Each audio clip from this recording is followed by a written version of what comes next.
souhaite à tous la bienvenue. Malgré tout ce qui peut arriver dans la vie, c'est toujours un plaisir de se retrouver le dimanche matin. Je pensais encore à ça ce matin, dans ma salle de bain, et je me disais, quelle joie de pouvoir aller au culte de dimanche matin. C'est vraiment un moment précieux, et je dirais même que c'est un moment qui est de plus en plus précieux dans ma vie. Ce moment où on se retrouve le dimanche matin. Donc je vous souhaite la bienvenue. Et alors j'aimerais qu'on commence avec ce proverbe qu'on va afficher. Le proverbe 3, versets 19 à 22. C'est par la sagesse que l'Éternel a fondé la terre. C'est par l'intelligence qu'il a affermi les cieux. C'est par sa science que les abîmes se sont ouverts et que les nuages distillent la rosée. Mon fils, que ces enseignements ne s'éloignent pas de tes yeux. Garde la sagesse et la réflexion. Mon fils et mes filles, bien sûr. Garde la sagesse et la réflexion, elles seront la vie de ton âme et l'ornement de ton cou. Voilà. Et j'aimerais qu'on chante ce premier chant, « Oh, que toute la terre entonne ».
De ce matin, c'est-à-dire le pardon, la guérison et l'adoration du Seigneur. Comment le pardon peut s'installer en nous lorsque la guérison de certaines choses sont faites et que, évidemment, cela débouche sur l'adoration totale au Seigneur. Et alors j'aimerais qu'on prenne un autre chant qui va être accompagné par une chorale qui est sur un CD, hein, et qui dit « Magnifique est le Seigneur ». Donc vous avez les paroles qui vont s'afficher. Et alors c'est pas exactement les mêmes paroles que dans le gel. Voilà, c'est pour ça que c'est bien de suivre les paroles sur l'écran.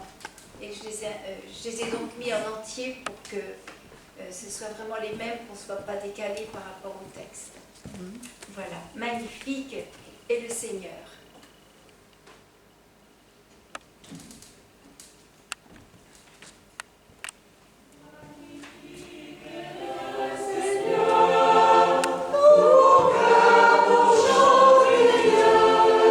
Magnifique est le Seigneur.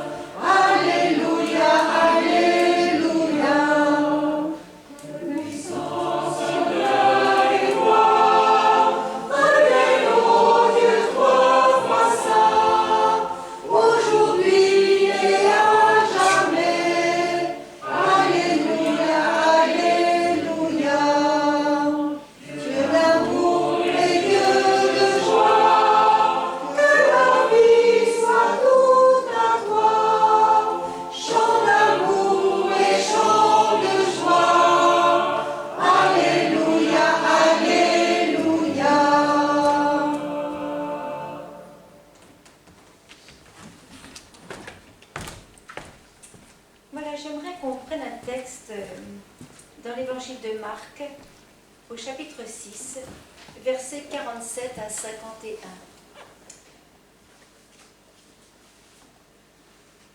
Je me suis intéressée à ce texte dans le contexte de toutes les tribulations qui traversent le monde aujourd'hui le 13 mars, mais aujourd'hui, je dirais, dans le 2022, tout ce qui passe en ce moment d'incertitude, de tremblement de terre et de tremblement de l'âme. Et ça m'a intéressée de lire ce texte et d'en tirer quelques conclusions. C'est un texte duquel on pourrait parler pendant des heures. Donc on va juste sortir certaines petites choses qui peuvent nous réconforter dans ces moments justement de tribulation. Dans la scène, elle se passe juste après que Jésus ait nourri la foule miraculeusement avec 5 pains et 2 poissons. Aussitôt après, il obligea ses disciples à monter dans la barque et à passer avant lui de l'autre côté, vers Bethsaïda, pendant que lui-même renverrait la foule. Le soir étant venu, la barque était au milieu de la mer et Jésus était seul à terre. Il vit qu'ils avaient beaucoup de peine à ramer, car le vent leur était contraire. À la quatrième veille de la nuit, ça correspond à peu près à 3 heures du matin, jusqu'au lever du soleil. Il alla vers eux, marchant sur la mer, et il voulait les dépasser. Quand il le vit marcher sur la mer, donc les disciples, ils crurent que c'était un fantôme, ils poussèrent des cris. Car ils le voyaient tous et ils étaient troublés. Aussitôt Jésus leur parla et leur dit « Rassurez-vous, c'est moi, n'ayez pas peur. » Puis il monta vers eux dans la barque et le vent cessa. Ils furent en eux-mêmes, tous stupéfaits et remplis d'étonnement. Le soir étant venu, les disciples sont partis sans Jésus, et la barque est maintenant au milieu de la mer, et prise dans un vent contraire et violent. On peut d'ailleurs penser qu'il n'était pas seul comme embarcation, mais qu'il y en avait bien d'autres sur la mer. Voilà que les disciples rassemblés sont soumis aux mêmes intempéries, aux mêmes angoisses que les autres. Depuis le rivage, Jésus les voit en difficulté. Et dans cette difficulté, Jésus s'approche en marchant paisiblement au milieu de la tempête et de la mer déchaînée. La vue de Jésus, au lieu de les rassurer, les terrifie encore davantage. Ils poussèrent des cris. Ils interprètent la situation de façon négative, en disant c'est un fantôme, car ils voyaient tous et ils étaient troublés. Jésus s'approche de la barque et ils connaissent Jésus. Ils étaient avec lui tous les jours. Ils viennent de voir Jésus faire le miracle des pains. Et ils voient Jésus marcher, ils sont terrifiés, ils le prennent pour un fantôme. Comme ils sont loin de la dimension divine que Jésus veut apporter aux disciples, comme on est loin aussi souvent. Souvent on reste dans cette dimension terrestre, cette dimension du monde, au lieu d'être rempli de cette dimension céleste. Donc ils interprètent la situation de façon négative.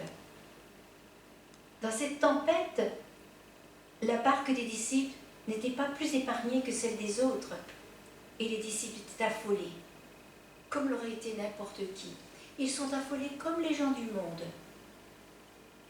Ils sont dans la même barque, ils sont ensemble dans leur barque, et ils sont affolés comme les gens du monde. Et dans les tribulations que l'on vit, le monde est dans sa barque, chacun est dans sa barque. Hein. Il y en a qui sont ensemble dans une barque, nous on est ensemble, les chrétiens, dans une barque, et on s'aperçoit qu'on est affolé comme les autres. Et qu'on ne discerne peut-être pas que Jésus est en train de s'approcher au milieu de la tempête, et qu'il marche calmement au milieu de la tempête. Cependant, Jésus s'approche d'eux avec ces mots: rassurez-vous, c'est moi, n'ayez pas peur. Notre barque est sur cette mer du monde.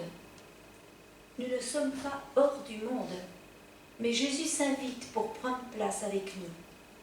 La tempête est là, un vent contraire souffle, mais Jésus veut apaiser nos cœurs. Il ne veut pas que la tempête extérieure devienne une tempête intérieure et détruise notre foi, notre confiance. Dieu contrôle le monde, même au travers des pires catastrophes. Il nous a prévenus qu'il y aurait des guerres et des bruits de guerre. Au milieu de la tempête, mettons le cap vers le Seigneur et faisons route avec lui. Dans notre barque, faisons confiance au Seigneur. Jésus est celui qui s'approche pour mettre en nous sa paix, afin que nous soyons des porteurs de paix, d'unité et d'amour dans un monde qui bascule. Et j'aimerais qu'on chante, toujours accompagné par le CD, « Seigneur, fais de nous des instruments de paix, des ouvriers de paix. Seigneur, fais de nous des bâtisseurs d'amour. Garde nos cœurs dans ta paix, dans ta confiance. Ne nous laisse pas, Seigneur, être débordés par les angoisses, les terreurs et les interprétations même gratuites de beaucoup de personnes en ce moment dans les choses qui se dessinent sur le plan politique comme sur le plan sanitaire. Ne rentrons pas dans des interprétations qui ne sont pas forcément les bonnes. Gardons le cap vers le Seigneur, le calme, la paix, l'assurance que l'on en est, c'est vrai, dans les derniers temps. Jésus a bien dit que lorsque le désert refleurira, une génération ne passera pas. Le désert refleurit en Israël depuis 1948. On a des dates. Oui, c'est vrai. On sait que Jésus est à la porte, mais n'interprétons pas avec des dates, avec des faits, avec des mots, avec des précisions.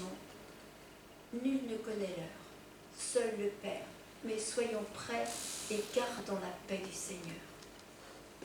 Donc on va chanter ce chant. Ça c'est pareil, les paroles sont écrites parce que c'est pas tout à fait les mêmes que dans le texte. Hein. Mais le fond, le sens reste le même. Oh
de Jésus dans la barque et de tout ce qui se joue dans le monde aujourd'hui, je voudrais qu'on rentre déjà dans un moment de prière, de recueillement, avec un chant que je vais vous passer et qui s'appelle L'Esprit et l'Épouse et qui justement parle de toutes ces choses qui doivent arriver, mais que notre cœur ne se trouble point. Donc on va écouter ce chant et on va rentrer après dans un moment de prière.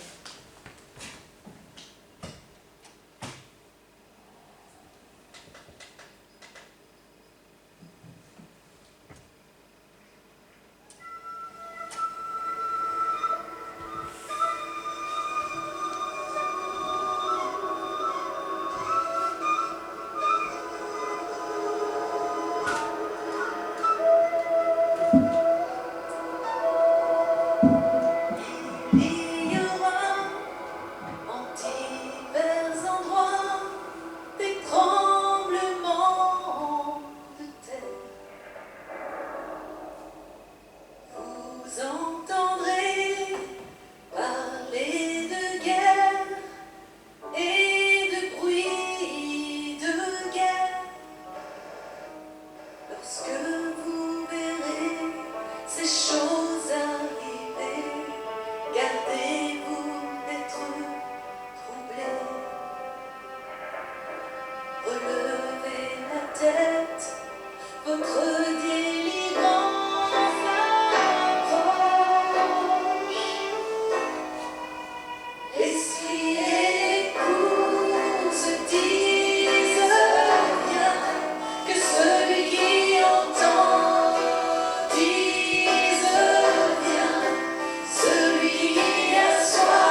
dans un moment de prière d'adoration, de prière de compassion aussi, peut-être aussi de prière de pardon, mais un moment béni avec le Seigneur. Seigneur, nous nous approchons de toi avec un cœur contrit, avec un cœur, Seigneur, tu fais naître en nous la repentance devant toi. Seigneur, que nous présentions tels que nous sommes, lavés dans le sang de Christ, afin de pouvoir t'adorer, Seigneur. Que tu fasses taire en nous toute pensée d'orgueil. Et Seigneur, que vraiment, nous mesurions le prix du sacrifice de ton Fils, pour chacun d'entre nous, pour l'humanité entière, si elle le désire. Seigneur, nous voulons t'offrir ce matin la louange, l'adoration, faire monter vers toi, Seigneur, des paroles qui te soient agréables, des paroles de vérité. Seigneur, nous voulons penser à tous ceux qui ne sont pas là ce matin, pour des raisons que tu connais. Tu es avec chacun d'entre nous. Là où nous sommes, tu es là. Et tu connais les problèmes, les épreuves, les douleurs. Seigneur, je te demande de réconforter les cœurs qui sont blessés. Je te demande de guérir les corps qui sont malades. Je veux penser à Lynn ce matin, Seigneur, que tu poses ta main sur elle et que tu la rétablisses. Seigneur, bénis ce moment de culte ce matin. Déverse sur nous ton onction, ton huile d'onction, afin que nous soyons remplis de ton esprit. Bénis par toi, Seigneur, bénis par ta main. Répands cette onction, qu'elle coule sur notre tête, comme sur la tête d'Aaron, Seigneur, jusqu'à nos pieds, afin que nous soyons vraiment des témoins dans le monde. Merci, mon Dieu, béni soit ton nom. Amen.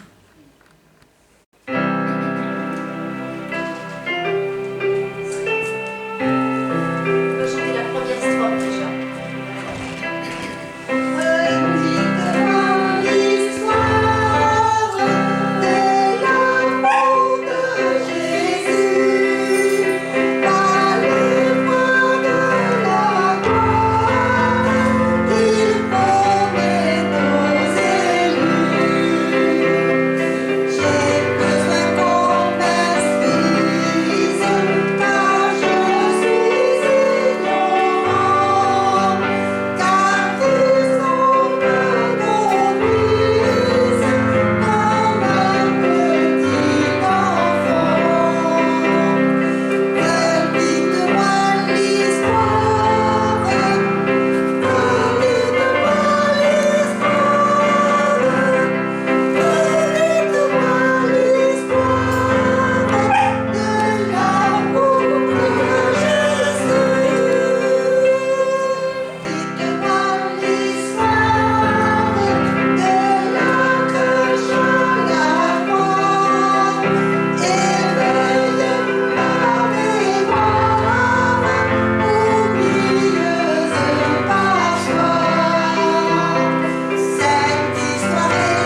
remercions.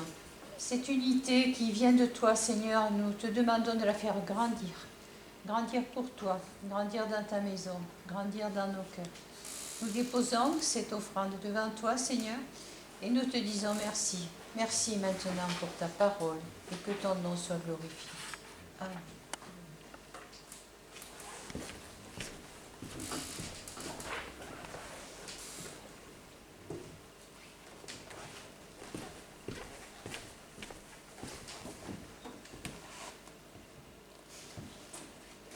Aujourd'hui, j'ai pris un sujet qui est...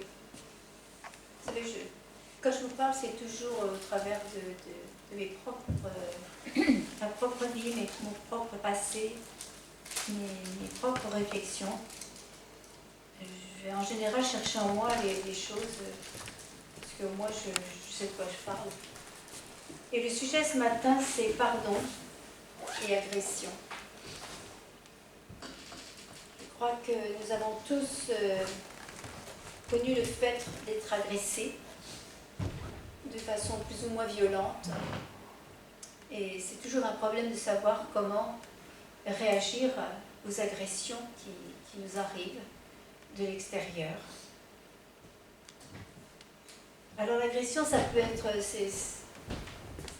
différentes choses, hein, par des mots, des attitudes, des regards, des gestes, des discriminations, des condamnations. Et il y a même une forme d'agression auquel on ne pense pas souvent et qui s'appelle l'indifférence ou le rejet. Comment réagir dans de telles situations? Et Jésus n'a pas ignoré ce problème et il a répondu toujours comme Jésus répond à sa manière. C'est-à-dire, souvent c'est un peu voilé et les choses de Dieu sont cachées parce que Dieu nous demande de les chercher afin de les trouver. Il y a cette descente en soi, cette descente dans la connaissance que Dieu nous envoie et qui est importante pour que les choses puissent s'ancrer en nous en quelque sorte. Alors c'est dans un texte qui est dans Matthieu chapitre 5, du verset 38 au verset 42. Je pense qu'il va s'afficher. Voilà. Vous avez appris qu'il était dit œil pour œil, dent pour dent. Mais moi je vous dis de ne pas résister aux méchants. Si quelqu'un te frappe sur la joue droite, présente-lui aussi l'autre.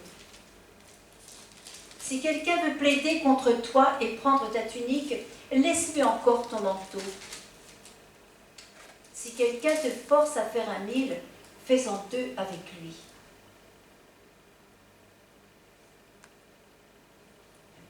Donne à celui qui te demande et ne te détourne pas de celui qui veut emprunter de toi. Donc déjà, on va redire cette première phrase. Vous avez appris qu'il était dit œil pour œil, dent pour dent. Cette phrase, elle nous informe sur les réactions naturelles de l'humain. Évidemment, c'est un comportement qui reste impulsif et qui s'assimile au comportement de l'enfant. Car l'enfant est fondamentalement impulsif et réactionnel. Vous savez, c'est très simple, mettez un gâteau devant deux enfants de 3 ou 4 ans, vous allez voir ce qui se passe. C'est très simple de comprendre le côté réactif et pulsionnel de l'enfant.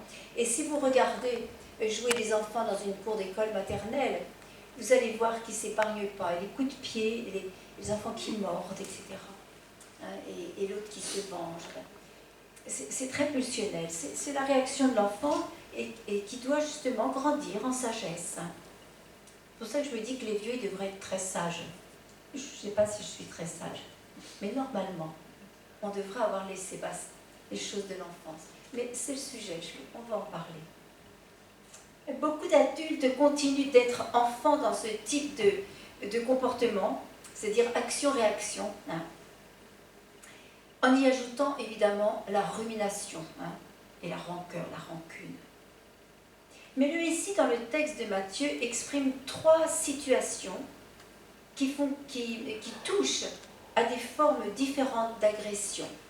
Alors on va voir ces trois formes différentes. On a premièrement le corporel, ce qui touche à l'intégrité physique. Si quelqu'un te frappe sur la joue droite, présente aussi l'autre.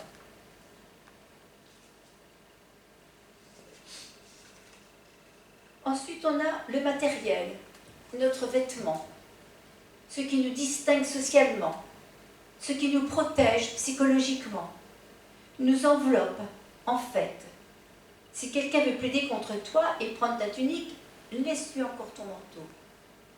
N'oublions pas que le vêtement est la première chose que Dieu a donnée à l'homme après la chute. C'est une seconde peau. Et une seconde peau. L'Éternel Dieu fit à Adam et sa femme des habits de peau et les en revêtit. Le vêtement a donc une importance et une portée considérable dans notre représentation aux autres, notre sécurité, notre identité, notre pudeur, pas simplement physique, psychologique aussi. Et pensons aussi à ce que représente le vêtement pour les adolescents. L'importance de ressembler à l'autre afin de s'intégrer. La troisième chose que Jésus exprime dans ce texte, c'est la soumission à la volonté d'un autre. Si quelqu'un te force à faire 1000, fais-en 2 avec lui. Ne soyons pas résignés ou asservis, mais soyons acteurs et actifs des situations afin de ne pas les subir. Donc on va reprendre ces 3 éléments. Le vol. Si on te vole ta tunique. Jésus prend volontairement l'exemple du vol parce que lorsqu'on est volé, c'est comme si on avait touché notre intégrité. Les gens qui ont subi un vol chez eux ressentent comme le sentiment d'avoir été violés, comme si on avait touché physiquement à leur intégrité. Mais on peut aussi être volé au travers d'un procès injuste qui se retourne contre nous et nous dépouille. Le pot de fer contre le pot de terre. Le ressentiment peut être profond et durable. Alors que faire? Rester dans la blessure du vol? Jésus a cette réponse étonnante, mais qui est sans doute le seul moyen de permettre la réparation en nous-mêmes. S'il prend ta tunique, laisse-lui encore ton manteau. C'est dur, hein? C'est pas évident, mais vous allez voir. Laisse-lui encore. Ces 3 mots sont toute la solution à la blessure ou au traumatisme du vol. Cela veut dire, ne te considère plus comme un volé. Sors de cette situation de dépouillé pour te considérer au contraire comme un donneur. Le voleur restera un voleur, mais toi tu sortiras du mécanisme du vol pour entrer dans celui du don. On ne m'a pas pris, j'ai donné.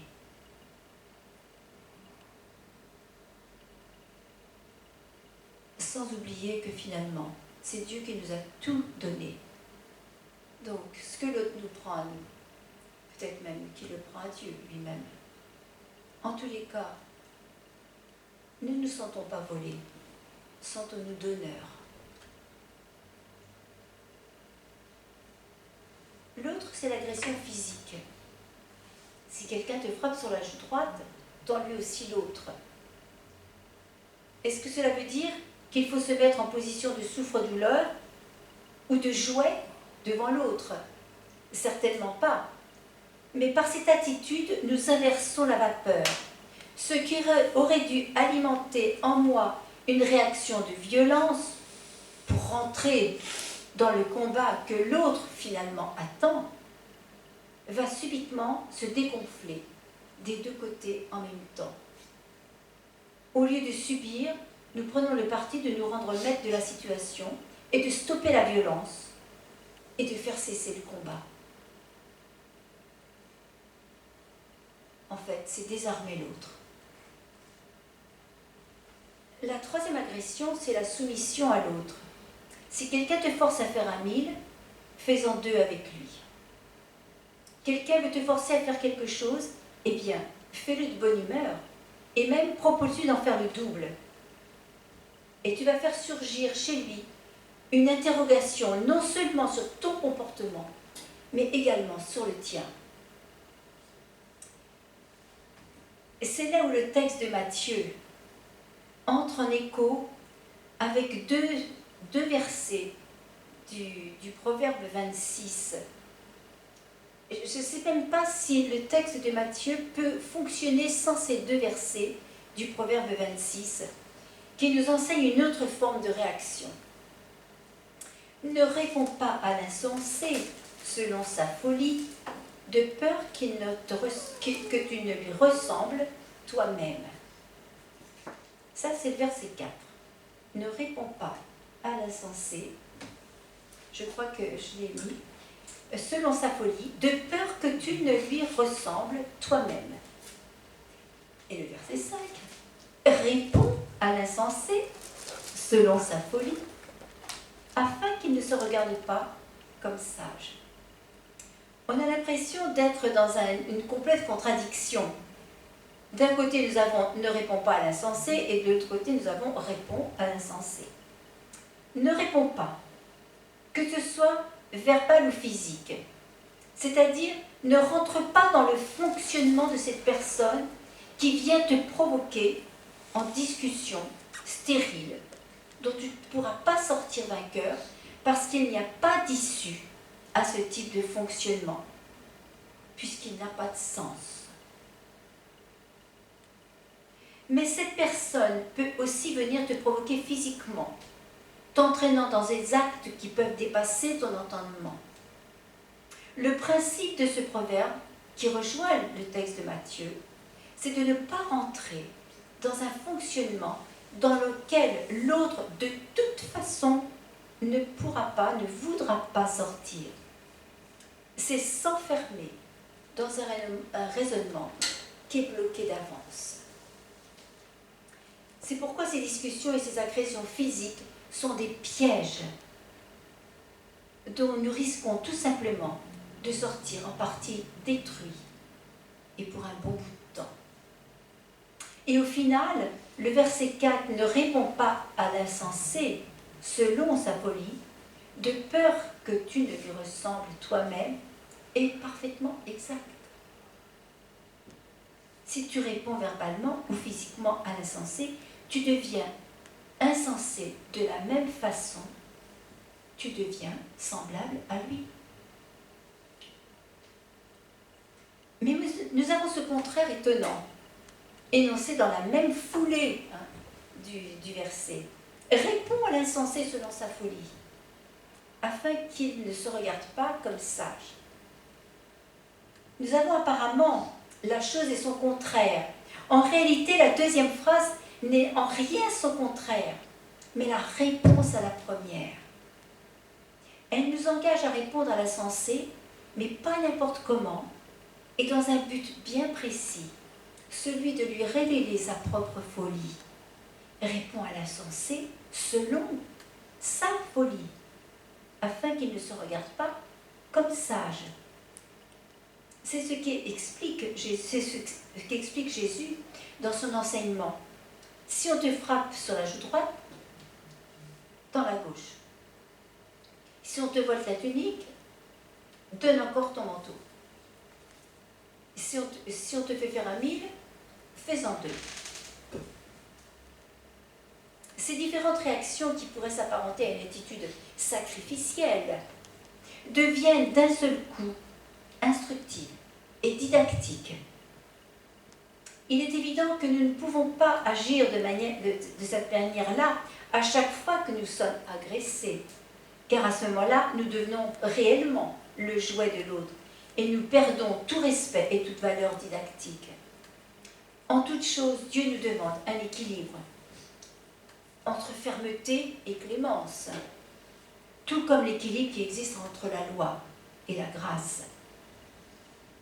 Dieu ne veut pas faire de nous des faibles, mais des victorieux. non pas des victorieux dans le combat livré avec les armes du monde, mais des victorieux dans la force intérieure qu'il nous donne et qu'il déverse en nous. Dans la première épître de Jean, au chapitre 5, on lit « Parce que tout ce qui est né de Dieu triomphe du monde. Et la victoire qui triomphe du monde, c'est notre foi. Qui est celui qui a triomphé du monde, sinon celui qui croit que Jésus est le Fils de Dieu. » La victoire qui triomphe du monde, c'est notre foi. Et pour aller plus loin, j'oserais dire que la victoire qui triomphe du monde de notre enfance et de son cortège de blessures, c'est notre foi en celui qui nous a fait naître de nouveau.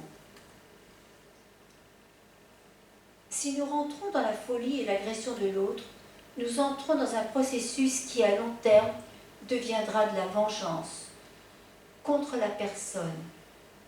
Mais si on réfléchit bien, c'est une vengeance contre les blessures de l'enfance. C'est pourquoi, pour accéder au véritable pardon, nous devons remettre à Christ ces blessures qui ont marqué le chemin de notre vie, afin que Dieu les guérisse et qu'il répare les traumatismes de ces accidents de parcours. À chaque fois qu'on se sent agressé, c'est que ça réactive quelque part une agression violente qui est en nous.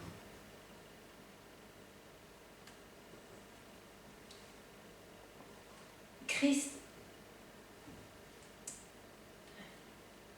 Donc c'est pourquoi, pour accéder au véritable pardon, nous devons remettre à Christ ces blessures qui ont marqué le chemin de notre vie, afin que Dieu les guérisse, qu'il répare ces traumatismes et ces accidents de parcours.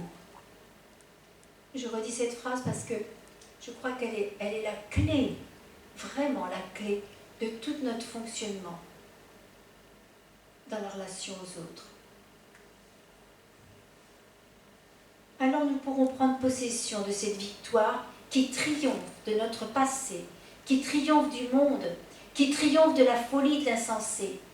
Et cette victoire va faire émerger d'autres sentiments qui en sont les corollaires et que Jésus nous enseigne dans la suite directe de son passage de Matthieu. Le passage de Matthieu qu'on a lu tout au début, eh bien, à ce passage fait suite ce que je vais vous lire maintenant. Vous avez appris qu'il a été dit « Tu aimeras ton prochain » vous avez appris qu'il a été dit « Tu aimeras ton prochain et tu haïras ton ennemi ». C'est au chapitre 5, verset 43. « Mais moi, je vous dis, aimez vos ennemis, bénissez ceux qui vous maudissent, faites du bien à ceux qui vous haïssent et priez pour ceux qui vous maltraitent et qui vous persécutent, afin que vous soyez fils de votre Père qui est dans les cieux. » Cette qualité d'amour, c'est ce qui construit le pardon, la compassion, la miséricorde envers le prochain. C'est ce qui fait partie de la nature même du Seigneur, qui nous demande d'être en nous. L'enseignement donné par Jésus dans l'évangile de Matthieu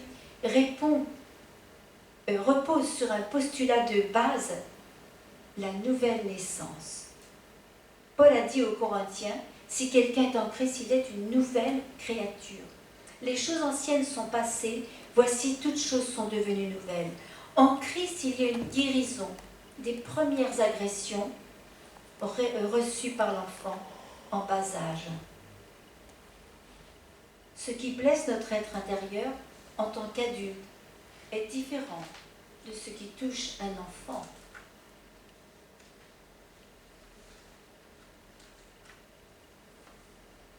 L'enfant, dans ses premières années, est principalement blessé et durablement blessé par les pertes fondamentales qui auraient dû le construire dans son fondement et son évolution Et ces pertes, ce sont des parents, des frères, des sœurs, voire même un animal, des fois pour un enfant. Mais ce qui est les blessures, les blessures profondes de l'enfant, ça peut être aussi des humiliations violentes et injustes. Ce sont des blessures taillées en profondeur dans les tissus fragiles de l'enfance et qui vont laisser un terrain sensible pour le reste de la vie parce qu'elles sont régulièrement réactivées par les accidents de la vie. Vous connaissez la phrase « Il y a toujours un enfant qui sommeille en chacun de nous ». Eh bien, cet enfant qui sommeille, il sommeille aussi avec ses blessures. Et il se réveille à chaque nouvelle agression. Et alors, toutes les bosses et traumatismes d'antan se bousculent et s'entrechoquent. Et la souffrance réapparaît, avec elle son cortège de malaise, de vertige, de rancœur, voire de rancune. Et c'est là que le mécanisme de guérison intervient, et avec lui, celui du pardon. Comment pardonner? Qui pardonner? Pourquoi pardonner?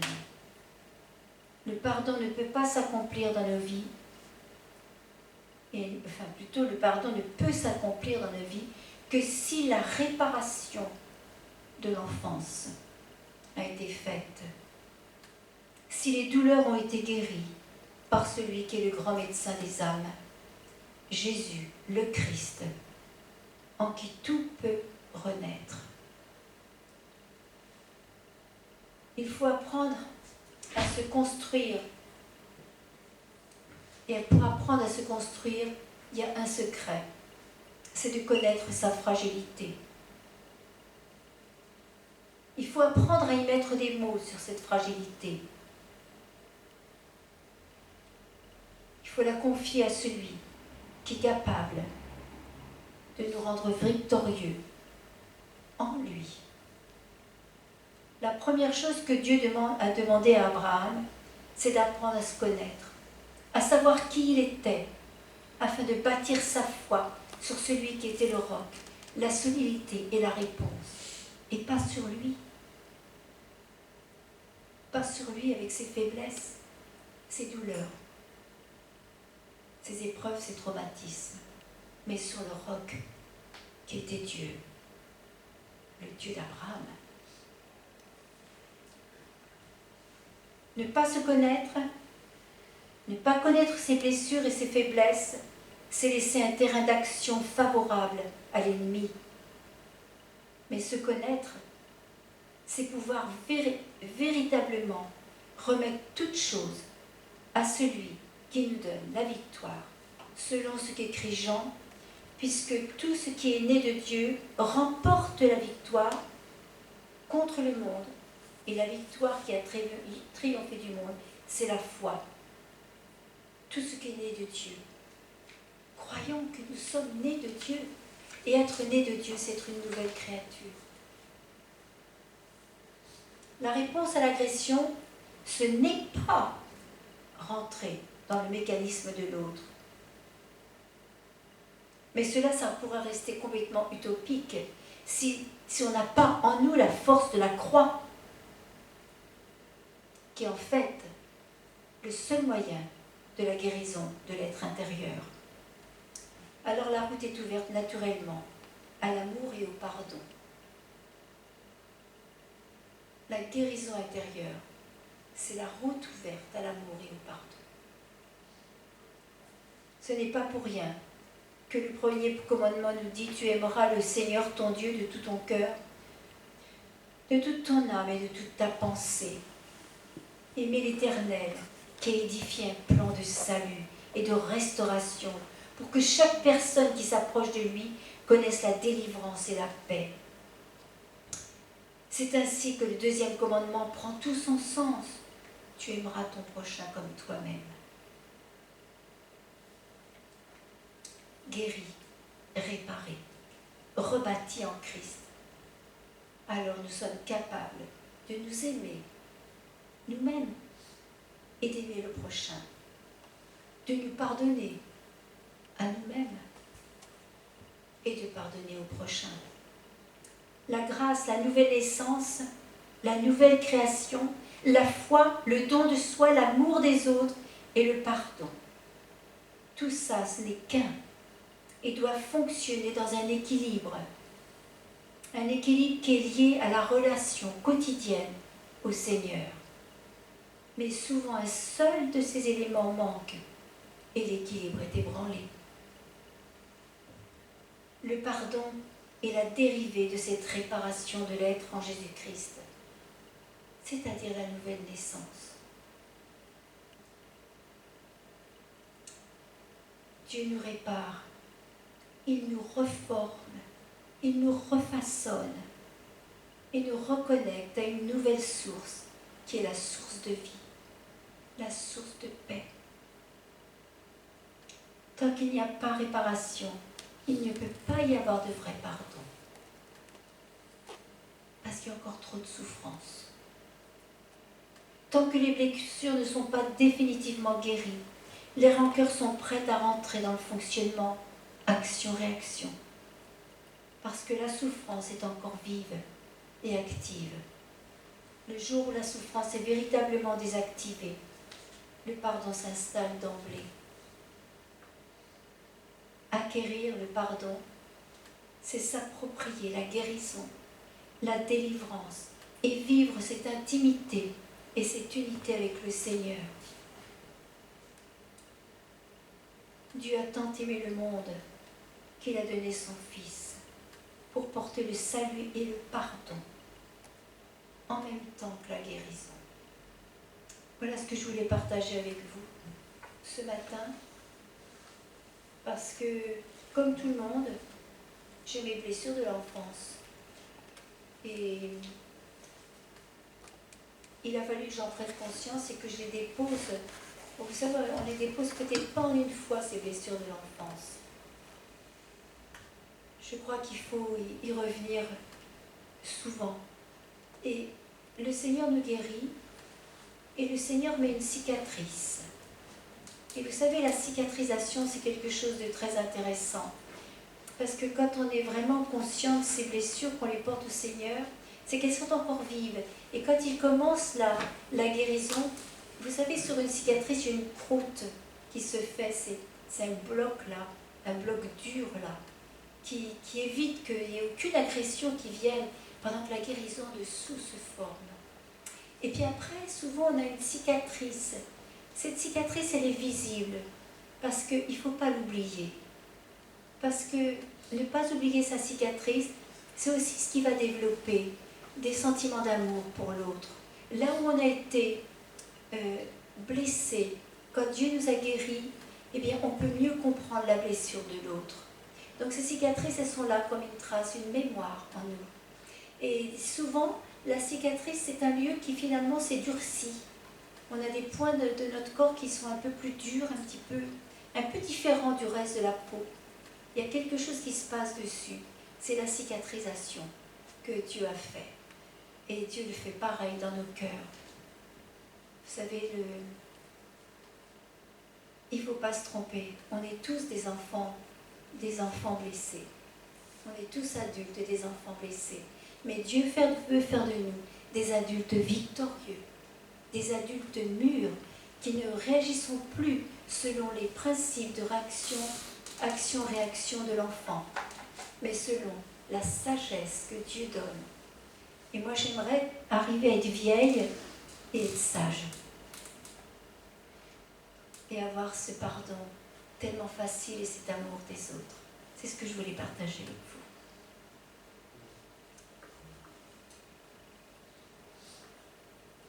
Et je vais vous donner la bénédiction que j'ai prise également dans Pierre et qui va dans le même sens. Enfin, soyez tous animés des mêmes pensées et des mêmes sentiments, pleins d'amour fraternel, de compassion, d'humilité. Ne rendez point mal pour mal ou injure pour injure.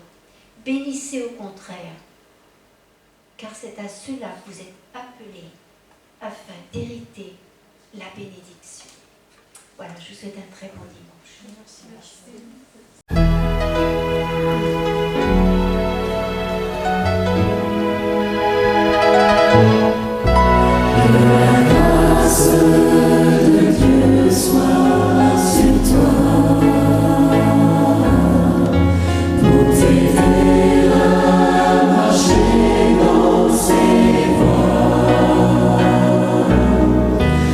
Reçois tout son pardon et sa